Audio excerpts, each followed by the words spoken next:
Long time হয়নি, যে কোনো না কোনোভাবে ঠিক হয়ে গেছে।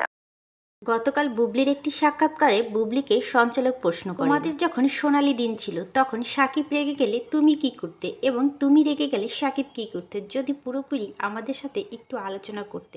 বিস্তারিত জানতে হলে অবশ্যই পুরো ভিডিওটি না টেনে দেখবেন।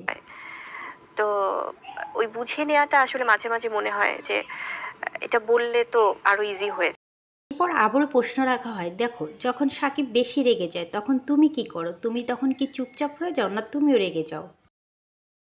চুপচাপ হয়ে যাই, তখন তাকে বুঝতে চেষ্টা করি যে কেন আসলে এমন হচ্ছে। যদি সঠিক হয় রাগটা, তখন হয়তো বোঝাই। আর যদি মনে হয় যে না, হয়তো ভুল বুঝছে, তখন হয়তো বা তাকে স্পেসটা দেই যে না, হয়তো সময় হলে সে নিজেই বুঝতে পারবে। এরপর বুবলিকে আবারও প্রশ্ন করা হয়, যখন তোমরা সংসার লাইভে ছিলে তখন সাকিব তোমার কতবার তোমার সাথে ঝগড়া করেছিল এবং তোমার রাগটা দেখে? আমার রাগ, আমি না আসলে সহজে রাগি না বাবু ভাই। আমি যখন আমার মনে হয় যে আমি খুব লজিক্যালি রাগি, কারণ আমার কাছে মনে হয় যখন যেটা মানে সঠিক হচ্ছে না, যখন যেটা সত্য না, ওই সময়গুলো আমার হয়তো রাগ হয়।